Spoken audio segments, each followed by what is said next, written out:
welcome back to Gaming Valkyries. I am your host, Nars. And I'm Allie. And I'm Kitty on a leash. And we're Gaming Valkyries. Now, on today's episodes, we have something a little special for everyone. New Year's Eve is just around the corner, but we'd like to talk about a little bit about the past for ourselves. Now, before we get into our topic for today, I definitely want to talk a little bit about what's going on, like events and stuff that happened this past week for most of us. I can't really say there's any gaming news just because it's literally 2-3 days before, actually 1 day before New Year's Eve. So, from what I've read in today's news, is apparently, I don't know if you guys know, but in Germany, there was a mass burning of kill spear, as I like to call it. And kill spear apparently is referring to video game violence. Now, this is definitely in regards to what happened in Connecticut with Sandy Hook. And I cannot express it as much that I feel that violent video games are not the root of the Connecticut shooting. It might be an aspect of it. It might be, something that could have been prevented. But in actuality, it always goes back to the parenting. I don't know about how you ladies feel about it. I feel the same way. It's so easy to blame it on something. And if video games really promoted killing in real life, we'd all be, shooting each other by now. It's not. It's really the mentality of each person. And if someone is a little off, anything can happen, especially if they can get access to a gun. Yeah, and I definitely agree. I feel like a lot of these shootings, it's just the person has some type of maybe some mental health issue, and I definitely don't think it's just the video games. When I was younger, I played Doom, and I played all those shooting games, and I'm normal. I don't have any tendencies to shoot anyone, but it's just, I guess it just depends on how you're playing and how well you can realize that this is a video game and it's not real life at all. Yeah, I couldn't agree more, and I feel it's the parents or the guardian's responsibility that if they see that a particular game is not meant for a child or for even an adult who is either mentally unstable or very young to not to comprehend the symbolism, the violence, the gore in a game, it's not meant for them. And people have yet to understand that video games are no longer for children. There's many different varieties of games, and now the majority of gamers are in their late 30s, mid-30s, because they've grown up with it. So, yeah. They're not going to be playing Scribblenauts. Although some do, some of them want, age-specific games. Well, I think another funny thing is parents could be complaining about it, but they're the ones who are buying 14-year-olds, 10-year-olds Call of Duty, Halo, and in America especially, right. If you're the grown-up and you can't even purchase it by yourself, as a kid, you can't go up and be like, hey, I want Halo. They're going to ask you for your ID. And I've seen so many parents working, after working at GameStop, that they would come up there, buy it for their young son, and it's your fault. It's just how people complain, oh, girls are dressing up really slutty, they're 14, but they're not the ones who are working, who have the money to spend. You're buying these things for your little girls. Exactly. Well, it's just a shame, but all I hope is that, to be honest, Congress wants to pass another law to make it harder for video games to get into the hands of children and the mentally ill, and it's what other law can you create besides slapping an adult across the face before they're buying it for their 9-year-old son or daughter? And it's I would work for GameStop if I got the opportunity to slap people across the face before they start buying MA-rated games for their kids. Yeah. Yeah. I was thinking maybe they could enforce that when people are buying it, be like, are you playing this by yourself? If you're getting it for your son who's under this age, he could grow up to be a killer. No. At that age, I think if you're under a certain age, 14, 10, it'd be fucked up. No offense. Yeah. We're not laughing at the fact that it's terrible that, that killers kill people. That's not what we're laughing about. But, the fact that it has to go so far that, that we have to take the responsibility away from the parent and place it into the industry and place it into the retailer's hands themselves to say, hey, this is not for kids. It's kind of pathetic. It is. You're a parent. Yeah, you're a parent for a reason. You know, like the industry is not going to be the parent for your children. You have to be your own parent. You have to take care of your own kids. Yeah, I could not agree more. Anyway, so that's my my news for today. I don't really have anything else. What about you, ladies? Well, I was quickly breezing through, and I saw that they spoke more about Grand Theft Auto 5, and the characters are pretty much all from Grand Theft Auto 4. There's Nico, there's Johnny, and Louis, I think. So I'm not a big Grand Theft Auto fan, but I'm glad it's still staying. I think in New York City. So that's only one big perk is that I'm like, oh, I know this place. It's like condensed New York City. Yeah. And I kind of wish there were new characters though. I didn't really like them too much in 4, but I'll deal with it. I mean, I hope they change a lot of the gameplay because, for me, Saints Row, and I know you, Nars, we both love it. You can't get bored. Like with GTA, I stop like halfway. It's not because of the story. It's just the way the game, the mini games or the missions. It just felt so repetitive. Yeah. Mm-hmm. I think the best way to put it, it's just like when when in Saints Row, like you feel motivated to kind of like to do the missions, to do the side missions. I don't know how to explain it because a great aspect of how Saints Row work is that in order for you to be able to complete some of those side missions like the Trailblazer and the Guardian Angel, like they first come out when you do a mission. So like you'll do a mission and then once you're done with the mission, you've completed one of the Guardian Angels or Trailblazers and you're like, oh wow, this was actually pretty fun. I want to go try the other one. And then it motivates you to do more and to complete them, to get more points, to get better abilities, to get more money. And I feel like with Grand Theft Auto, it's kind of like the beginning stages of World of Warcraft where you get a quest and it's like, oh, you got to kill 10, and it's like I got to go all the way to the other side of this field to kill 10 wolves, as opposed to saying, like a quest starting when you kill a wolf. So let's say you kill 2 wolves and it's like, oh, here's a quest, you just killed 2 wolves and you ate more, and it's like, oh, I just killed 2 wolves, okay, cool, I'll finish it off, and then you get the reward.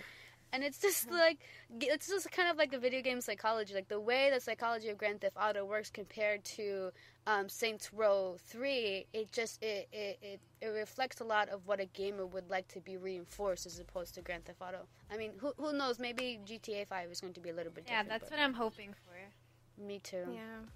I mean, I've always been a fan of Grand Theft Auto, but Grand Theft Auto 4, it just, I don't know, it didn't really have that connection that I had, with Liberty City and Vice City. I spent days on those games, and this one, it's just, I don't know, it feels like it's the same, and I really just want something a little bit more with it. Mm-hmm. What would be something that you would want to see in the next GTA 5? Well, I think it's kind of interesting that you're able to kind of switch between different characters now, versus having the same 1 or 2 people. I would like more longer quests. And just, more customization. Maybe I would like to play a female character. I know, seriously. Yeah, I think that's another thing why I like Saints Row 3 so much. Like I could change her to, if you guys see my character, she has big boobs. She has that outfit that's like a dress and it kind of has a long V-neck. She has purple crazy hair. Yeah, I can do whatever I want. I don't think Grand Theft Auto allows you to be able to customize it that freely. Yeah, you really don't get to change anything. Yeah. And that's the funny thing when it comes to games. People play games because they want to have a self-ideal characteristics to play. For example, they want an expression of what they want to be in a virtual world to reflect themselves, how they feel, and what their characteristics that they hope to portray. So, if I'd always wish to have white or purple hair. So all my characters are either white or purple hair, to be honest. But yeah, I mean, we'll see. Do you know when it comes out? And I think it actually would be coming out soon, now that I think about it, because all my friends are talking about it. So it might be coming out, the first quarter of 2013. There's a lot of games that are coming out first quarter 2013. I am so excited. Okay, I don't care what anyone says. I am super excited for Final Fantasy 14. Is it called 14 right now? Is it confirmed? Yeah, it's called for. Yeah, it's already been announced. It's coming out like the first quarter of 2013. So between January and March. I don't know when, but it's coming out, and I'm super excited. I've been a big fan of Final Fantasy XI, and after my PlayStation 2, I mean, I played it on my PlayStation 2 with that big ass hard drive that allows you to go online. But obviously, it doesn't work anymore. And I don't have a great PC to go online, so I'm just like waiting for it to come out for the 360 or the PS3 instead of just like playing 11. And apparently it came out previously and it was terrible. Like a lot of people were complaining about it. So they pulled it back, and they actually like asked people to like return them or like destroy them. Holy shit. So yeah, and then people like started buying them for like ridiculous amount of money on eBay. Like this guy, I was reading online, this guy bought it for like $80, but apparently if you bought the recently released Final Fantasy 14, you don't need to purchase the new Final Fantasy 14. You would just need to do an update, and then pretty much you don't have to pay for anything. That's how it's working. Wow. That's probably why they pulled it all, because they don't want they want to make more money. So. Yeah. They pulled it. A lot of people hated it. Now they're doing it. And apparently, from what a lot of game testers and a lot of people seeing the demo, they said that it's so much better. They fixed all the bugs. So I'm looking forward to a brand new Final Fantasy 14. It's nothing really different to it. Apparently, I mean, there's like brand new worlds, but same characters, same classes, same races, which is fine. I like being a Mithra, which is like the cat girl. So is 14 an open world where people together? Yep. It's kind of like an MMORPG, yeah. Well, my question is, are you going to have to pay for the subscription? I think from what I remember playing 11, it's kind of like World of Warcraft. You pay monthly, and then you pay for the game. Oh, man. Yeah. Yeah, I wish it was like Guild Wars 2. Forget about it, man. I'd be all up in that shit. Well, that's one game I'm probably not going to get. If it's any consolation, you can play on my character. Yeah. Or I can like just watch you. Yeah, that's true. I'd rather watch your gameplay rather than play a game I'm not really familiar with. Yeah, that's true. And that's one thing I'm definitely going to do a gameplay. Like, I'm setting everything up so that by the time that drops, I'm, like, recording from day one. On it. Just, like, yeah, I'm on it. Like, white on rice. Yeah. Okay. So, I know it's, like, it's only been a week, but are there any games that you ladies are playing now? Any new games? Or any games that you're revisiting? I revisited Saints Row 3. After, like, are you still playing Far Cry 3? Or have you started playing I didn't even start it because I was waiting for, like, one of my longtime Xbox Live friends from Australia bought me the copy. And I'm trying to play the copy, but he's already on Saints Row. That's why I revisit it with him and my other friend. So I'm just like, I guess I should play it, but I've been busy, so. Yeah. That's so funny. How about you, Kitty? Well, I actually started playing Far Cry 3. It's freaking amazing. Yeah. Yeah. It's, like, so much better than, like, the first two. Like, I can't even explain how amazing it is. Like, I didn't really have enough time to play it because I had people being like, Black Ops 2. So I had to, like, sign off and hop on there.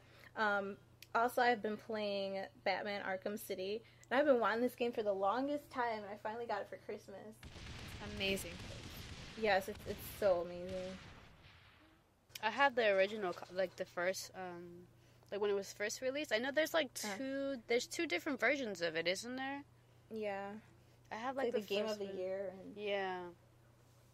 I didn't play it the whole way through, but I like the idea of how the Wii U kind of like changes it up a little bit, where, it adds the fundamental of like the whole motion to be able to, like, the Batman boomerang, the batarang. Is it called a batarang? I think it's called a batarang. Yeah.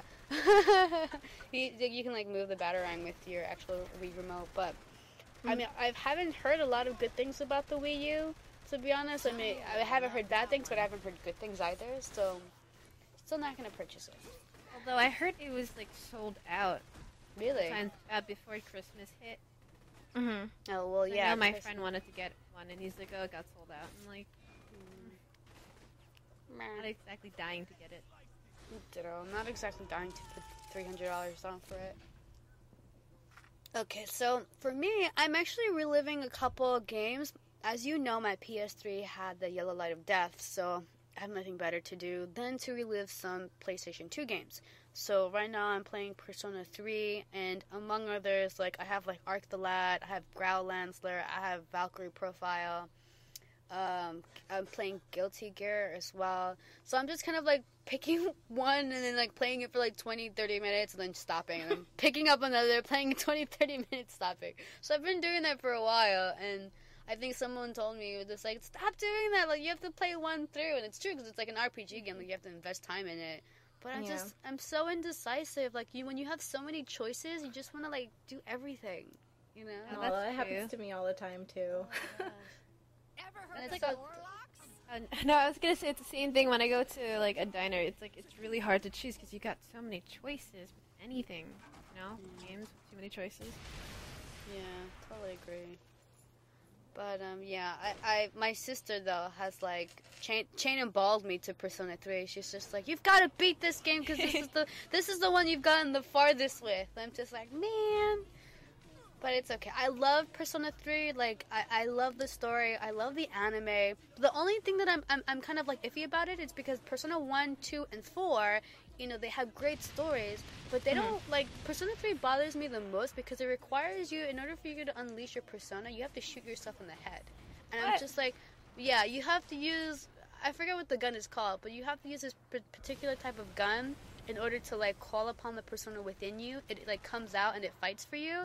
And it's like, I have no idea what the creator was thinking about when he first made this game. Because it's like, how can you fathom a child, like a 12-year-old kid playing this game? Because obviously it's the target audience is, like, kids, you know, kids that watch anime and, like, you know, Friends and stuff like that. But not only is it, like, really gory, like, really bloody. Like, a lot of the levels have a lot of blood in them. Like, blood just dripping off the walls. There's, like, faces with, like, blood tears. And then you're shooting yourself in the head. And then people are, like, you know, like, going into coffins and then, like, having, like, this apathy syndrome. And I was just like, this is a really morbid game. It's really deep. Like, a lot of people don't realize that. Yeah. But, I forget what it's rated, but I hope, like, kids don't play this, because I don't think it's for kids. Yeah. But anyways, that's what I'm playing now. Okay. So I guess we'll go into our main topic, since we're done talking about everything. So our main topic today is cosplaying at conventions, Comic-Con, anime festivals, with friends, how do we prepare for them, and just pretty much everything about cosplaying. So, Ali Mew, I know you are like the pro here among us when it comes to cosplaying. So you want to talk a little bit about like your cosplaying experiences? Well, first of all, I think it's one of those things where you have to like really be into dressing up and not to be shy. And I think cosplaying is like a great way for people to meet each other, especially at conventions. Because, you know, everybody has the same interests, like playing video games, game characters, and anime characters. And I think it's great because at the same time you get to dress up and feel like the character and get away from your real life. And second of all, you're making someone's dreams come true when they come and see you. They're like, oh, I want a picture with, I don't know, Lightning or Yoshi if you're dressed up as Yoshi. And I don't know, it's just a fun experience overall. What about you guys? Cosplaying it's really fun. I love just being able to, you know, dress up, go out, and like you say, you do get to meet so many people because it doesn't matter. Like, I was just up as, like, Sea Viper from Street Fighter, and I was not the best Sea Viper. But I had people actually come up to me and be like, oh my god, do you play as Viper? This is so awesome. Let me get a picture. It just, like, really makes you feel good. It takes a lot of time and effort, like, going into, like, making the costumes, but it's definitely worth it. Oh, I think so too. It's like you're being immersed in a convention, and I think to be really like completely in that is by dressing up. Like, I know a lot of people don't like it, but I don't know. I just feel like I don't know. It's like being immersed, and I don't know. It feels really great to do cosplay to me. Yeah, I could not just go to a convention and not even just dress up. I feel so odd not being dressed up, and it's fun. mean, who wants to like walk around being as a favorite character? So fun. I completely agree. I mean, I feel like when you cosplay, you're kind of being that character. Like mostly people cosplay characters that they can associate with. So it's like you have that ability to be somebody else for like a day, or take the shoes of another character, or like a character that you admire, and being able to like just bring it into reality. Not to mention, cosplaying is a great way to socialize with other people. I realize you can make friends so much easier when you're all dressed up as like characters from the same anime or from the same game, and it's a different, complete world. And I know that a lot of people, they may think, oh, it's just like LARP, and it's like, no, it's not like LARP, because with LARP, it's a live action role play, so you actually have to like pretend that you're the character that you are. But when you're cosplaying, you stay yourself, but you just dress up as a character. You know what I mean? Yeah. And I don't know, like I used to cosplay, or I still do cosplay every once in a while. It's just I prefer to cosplay, with costumes that I've made myself, as opposed to costumes that I buy. So, because then, like, when people ask you, oh, did you make that? And then you're like, yeah, you feel proud, like, when you make your own costume. Yeah. And, yeah. So, I don't know. I don't know. What do you ladies think? Do you guys make your own costumes? I make and buy. It really depends. When do you decide to buy, and when do you decide to make your costume? Well, recently I started buying my costumes because I don't have time with my school involved. So if it's buyable, and you should also look at the prices, because sometimes making your own costume costs more, especially with time. Time is really expensive to me. But if I can't buy it, like League of Legends, and I don't really like the costumes that they even have for League of Legends, so I would be making that myself right now. Yeah. So, once I look at the costume, put time and money in how the quality looks like, that's when you debate, should I make it myself, or should I get this really good costume that costs cheaper for someone else to customize it for yourself, rather than, making it and spending loads of money and time. Yeah. Well, like for me, when I first started, I went ahead and just bought costumes. They're like pre-made costumes. It's not like anyone really hand tailors them. But I just buy them that way. But this whole last time when I cosplayed at Comic-Con, I made every single costume myself. And it felt amazing. Yeah. I mean, like, even though it does take a lot of time, it also helps that my mom is like a really good seamstress. So she used to like help me out a little bit. Nice. That's awesome. So, what were your first experiences cosplaying, and like what characters did you cosplay as? Well, for the first convention, this was an anime convention, so I went from Saya from Shuffle. It's a really cutesy anime, and it was kind of bad. Like, I didn't even have a wig, but I just had the costume because she had like bright red hair, and I was just like, I want to do this, so I did that. Then the second time I went out to a convention, I did Saya again and actually did get a red wig of hair. And then I did Tenma from School Rumble. And they're both schoolgirls. And I think like schoolgirl costumes are the easiest to cosplay because like everybody looks kind of good in them. So those were like the first two that I did. And then my last cosplay were like the 3 extreme ones I put all that time and effort into for Comic-Con. What about you, Allie? My very first costume or cosplay was Final Fantasy X as Yuna. Oh, and wow. I actually did make everything myself. It was so terrible because my friends were like, let's do it. She was cosplaying as Lulu, and she barely finished hers. She walked around and stuff started falling down because it was our first cosplay. Me, yeah, not so much. It's just that I never got to finish embroidering. Like, Yuna has like a, what is it, the obi, like the thing that wraps around her waist. The bow part looked great. It's just that it was blank because it has like these flower designs. I could not finish it for the love of God. So I was disappointed, but it felt great. Especially like what Kitty says, it feels great, especially since you made it yourself. And people ask you, and you're like, bro, I made it myself.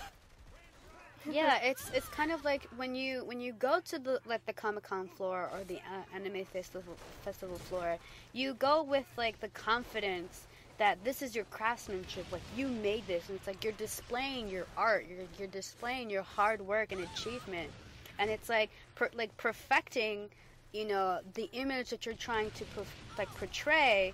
It's something that's so like rewarding, and like it's something that you can celebrate because you're celebrating your fandom.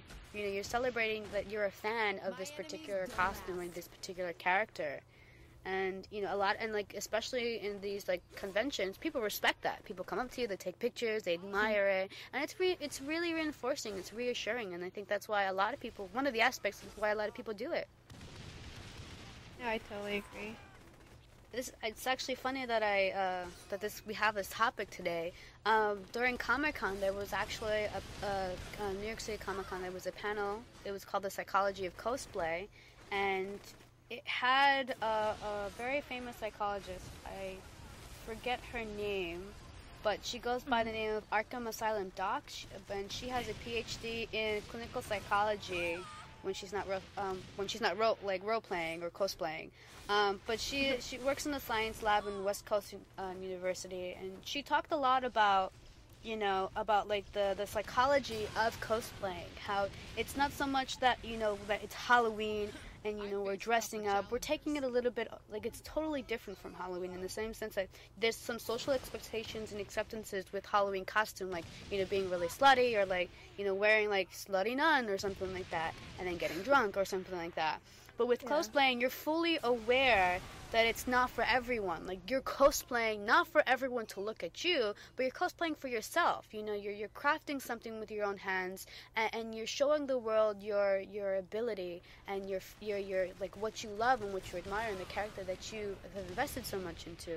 And I think that's like the most important thing. And it's so rewarding, when you're done and you finish and you have this wonderful prize thing.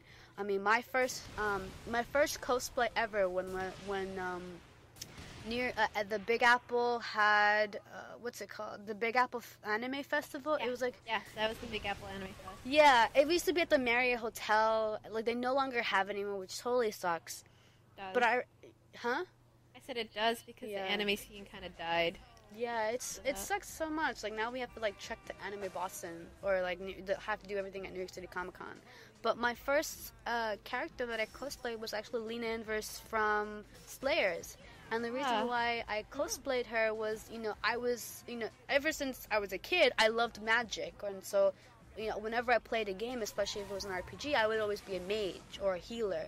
And Lena Inverse in Slayers was like the epitome of like everything that I wanted to be, because not only was she like magical, but she was the most powerful, wizard warlock in Slayers. Like she had like the Death Slayer, what's it called? The Dragon Slayer. It's like a spell that it takes about 4 minutes to like say the enchantment, and then when you unleash it, it's like complete destruction. And it's like this whole comical anime. I admire her because not only was she like looking out for herself and it was like humorous and funny, but she was strong even though she was tiny. Like I was a tiny person when I was young, so like I could relate to that. And my gosh, like I remember like working so hard to make my my costume just look exactly like hers, and it was incredible how it came out. Now I have it in bits and pieces here and there.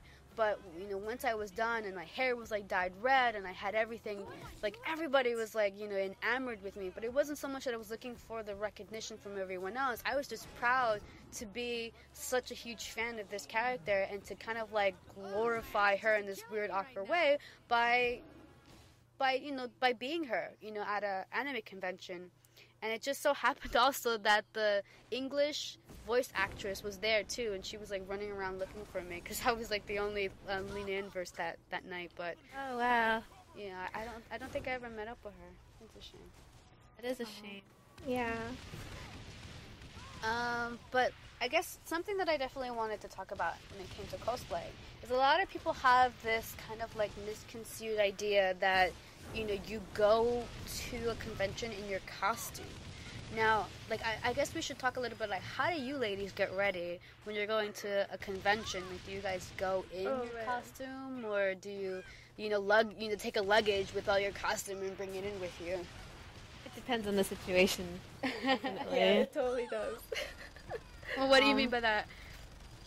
Well, with New York Comic Con, there's no hotels across the street. I would totally book the room and walk across, you know, like a G with my costume on. But, you know, living in New York City, I do have to get on the train and be stared at being in a costume. It's the most awkward thing. I try to, like, at least ask someone who's in the city that's close to Comic Con if I can change there and walk there instead of taking it all the way from where I live.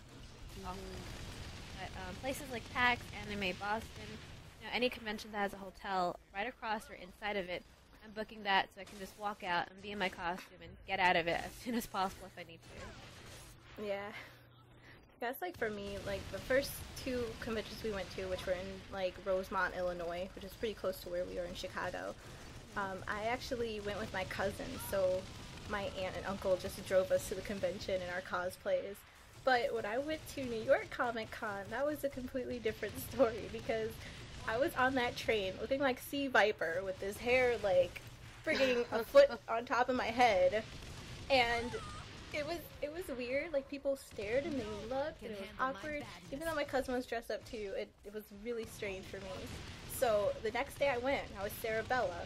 Well, she's got like this huge like hat with these big arms, and I'm like, there's no way I'm wearing this on the train. It's not gonna happen.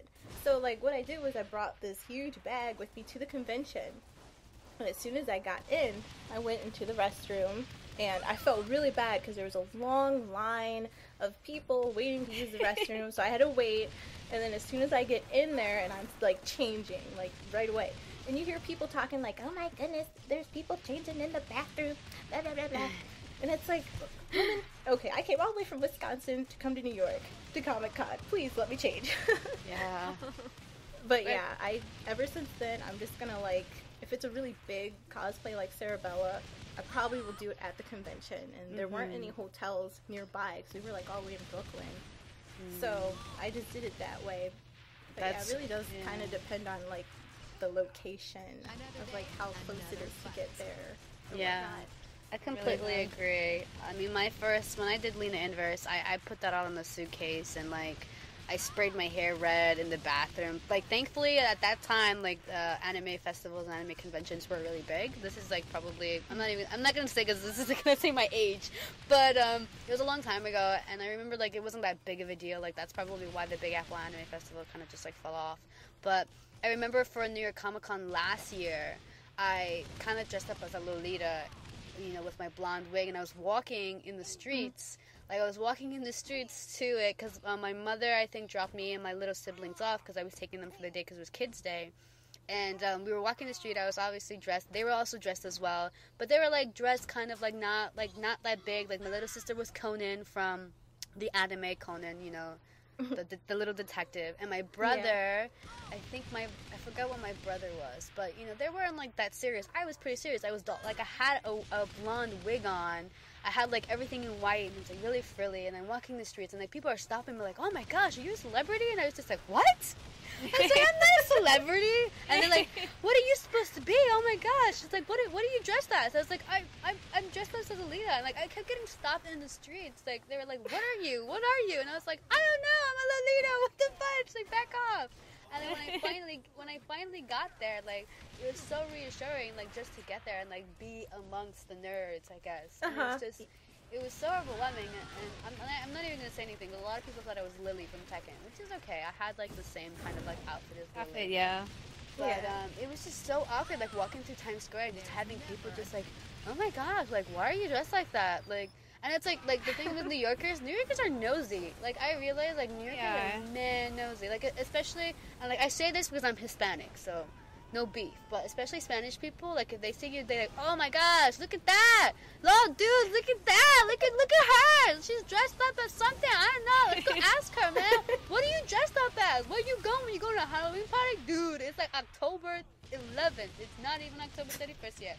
You going to a party? Oh, you going to a party? Can we come too? Yo, party at this place, bitches. And I was just like, this is ridiculous. So no more going to Comic-Con by foot, that's for sure. Yeah. Although, you know, anybody around 34th Street, I know, like, the minute I'm in a costume, nobody asks anything because There's a lot of people going to Comic-Con and coming back out, and you see like a whole herd of people with costumes or comic book t-shirts, and, you know, I'm walking down, at least people will be like, hey, Lightning, what's up? Like, you know what's happening. Yeah. 42nd Street, I think there's also not only that tourists that are like, they don't even know what's happening. Yeah, there's a lot of tourists, and they don't know what's going on. They see you, and they think you're probably one of those crazy people. They're like, oh, we've heard about them. Stay away from them. Oh, man. But, I guess another question I want to ask you ladies is that, are there any, like, food or games specifically catered to cosplay and that you guys take part in? What do you mean exactly by that? Like, I know that there are certain games, like for example, if you find, let's say hypothetically that you're cosplaying as a character from a video game or a character from an anime, and more than not, if you find another character who's part of the same game or part of the same anime as you sort of take part in this kind of like, you mimic the same like abilities or the same characteristics, or like play this game with the other characters that are part of either the anime or the video game, in trying to be a part of it. And I'll give you an example. Deadpool has this. Anyone who plays Deadpool, anyone who cosplays Deadpool, is all of a sudden like this crazy lunatic who runs around the Comic-Con and starts fighting everybody and like doing stunts all over the place. Yeah. And like that's the kind of game that character plays, because, you know, that's the character that they're portraying. Same thing with Dragonborn from Skyrim. If anyone's is Dragonborn from Skyrim, they're screaming Fusra at you or something like that. So, I mean, do you ladies take part in like this kind of like game when you cosplay? I would say somewhat. Like, the schoolgirl characters I would cosplay for Anime Central, you know, they're all cute and they have the little cute sayings. So if someone's like, oh, hi, can I get a picture? I'm not like, yeah, you can. I'm like, oh, yeah, you can. It's like, I don't know, you just put up like an act like the character. Sea Viper, like when I would come across a Ryu or so, you know, we'd kind of do some little pose like we're actually in Street Fighter. But yeah, like I definitely do kind of get into it, play these little games. Well, I was gonna say is I see a lot of it too. Not only participating, like when I cosplayed as Misa, she has a Death Notebook, and you know, I'd be asking people like, "Hey, what's your name?" And because, you know, when you write someone's full name, they're supposed to die. Or some people actually come up to you and they're like, "Lisa, I want to get killed by you. Can you please write down this?" They'll actually tell me a scenario. You know, it's the coolest thing ever.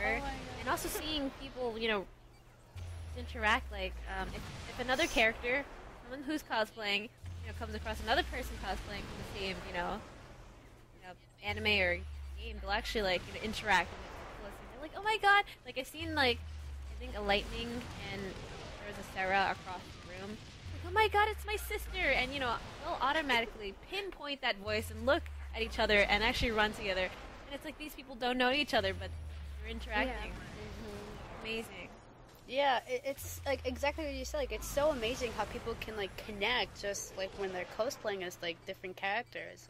I remember going to Anime Boston for my Sweet 16 and like having like at the time it was really into Inuyasha, and I remember seeing like a Miroku, a Sango, a Shippo, a Nisha, and Kagome. And the guy that played, so Miroku is he's a monk, but he's a perverted monk, and he has a tendency of touching women's butts. And all of a sudden, every single girl that was cosplaying wanted him to grab her butt, and he got so popular. I kid you not. This guy had so many women around him, like kind of like oogling him and just kind of like, oh, I'll bear you a child, I'll bear you a child. And he's like, what, he was like 15 or something like that. This kid was probably just like, I just hit fucking gold. Like, this is crazy. And he went around touching girls' boobs, touching girls' butt, and like, oh wow. And like at some point there was a girl who was dressed up as like a female Moogle, and she looked really, really cute, and he obviously liked her. And you know, after all this reinforcement, he had the balls to go up to him. He says, will you bear my child? And she starts giggling like feverishly, and she just like kind of like turns around, like shows her butt, and like that's like, you know, giving him the okay to touch her butt. And he's just like, okay, I just got a girlfriend. And it was like, what is going on? It was like the most amazing thing I could ever see at a convention. And I was just like, damn, I wish I was cosplaying right now. But But I love this, like, this game that happens in cosplay, because it's not necessarily LARPing. It's not like that at all. It's just, you know, when you're playing a character, it's kind of like you have this opportunity to socialize with people, and, you know, at the same time, they're not necessarily expectations, but there's opportunities for you to be able to utilize, you know, the ability, the craftsmanship that you've created pretty much with just this icon, and kind of like deviate from who you are and be something new, and not necessarily be a character, but be something that you could probably would not have the opportunity was if you were wearing your own skin. So it's kind of like you're wearing someone else's skin for a while, but you're still yourself, you know? Oh, I was going to say another cool thing is seeing people from two different game genres or whatever games interacting with each other. Like I saw an assassin probably playing Ezio, and I see Master Chief. And Halo, the biggest thing in Halo right now is assassination. And you see Ezio, this person, assassinating a guy who's dressed up as a Spartan, and it's the coolest thing ever because it's so funny. Yeah. You know, the cross genres. I think that's awesome. I think I saw someone dressed as Master Chief teabagging like another character. I couldn't see because the guy was on the floor. He was on the floor, but he was enjoying it. He was looking up like all smiles, like, yeah, I'm getting teabagged by Master Chief. And I was just like, this is so awkward. What the fuck is going on? Oh my goodness. So I guess my next question is, when it comes to cosplay, who are the friends you're most likely to cosplay with? Like girls, guys, or people that, you know, that watch the same anime as you, or people who play the same video games, or do you normally just cosplay and then hope to find those friends at the conventions you go to? That's more of like what I do. I don't have like many friends that are into anime and cosplaying and stuff here where I'm at. So if I go by myself, I'm mostly just trying to meet people. If I do go with my cousin, who is a girl, then it's just like me and her. But yeah, I don't really have any like particular preference, but I do make sure that they know who I am before we go out, because you don't want somebody to come up and be like, oh, yeah, Viper, and they're like, who's Viper? Oh, it's me. Oh. Yeah. I think for me it's slightly different, like especially with New York Comic Con, I think Nars, you too, like if you grew up in New York City, I have friends from all the way to elementary, middle school, high school, and college, and you know, being in college, you network around with all your other friends who are in high school who now are in college. I go there and I see a lot of my friends already within convention, because we all live in New York City. You cosplay a lot. Going off into the East Coast, either people recognize you or you just know a lot of people who are in the cosplay.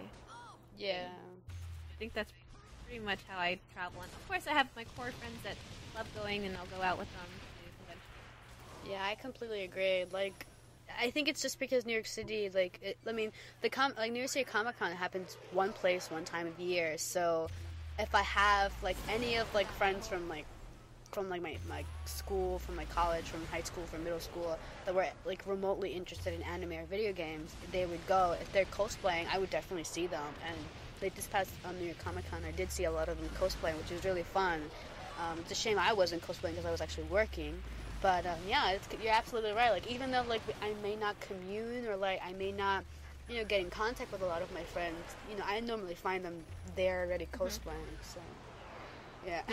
Yeah. And then I'm just kind of like, oh my gosh, you're Vash from Trigon, or like, oh my gosh, you're like, who was it? Like, I found somebody that was dressed up as this version of Ryu. I don't know, but it's pretty cool. I guess I love New York City for that. Yeah. There's always something going on. This always is, and I mean, and just for anyone who has never been to Comic-Con before, don't get the interpretation that people go to Comic-Cons just specifically for cosplay. There's a lot of other things that happen at Comic-Con besides cosplaying. Like, there's lots of video games that you can be able to play months before its release. There's a lot of panels you can go to. A lot of them you can be able to meet celebrities who are actually in movies and video games. I got the pleasure of meeting Kit Harington from Game of Thrones. So if you guys don't know, he plays Jon Snow in Game of Thrones. He plays the bastard, and he's totally hot in person. Yes, he is. But he was there for the release of Silent Hill in 3D. I think the Silent Hill 3D. Yes. Which I still have not seen. Oh. Yeah, I have to see. I heard it was really, really good. I saw the demo and like I just wanted. good. Don't tell me anything. Yeah, it's really good.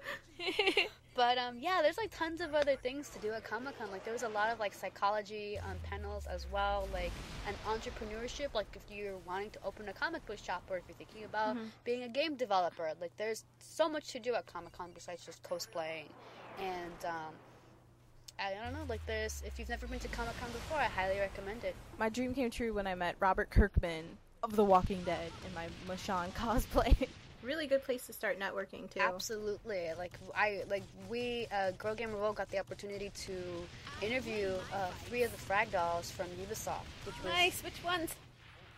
we got Valkyrie, Siren, and oh my gosh, I forgot the other one. Valkyrie, Siren. Pixel. I think Now it's just slipped my mind. I remember Valkyrie and Siren. I forgot the other one. She was a redhead. Okay, there's Gaze, Esper, Pixel, Saber, Siren, Spectra, Valkyrie. Spectra? Esper, I think. Yeah, Esper. Esper.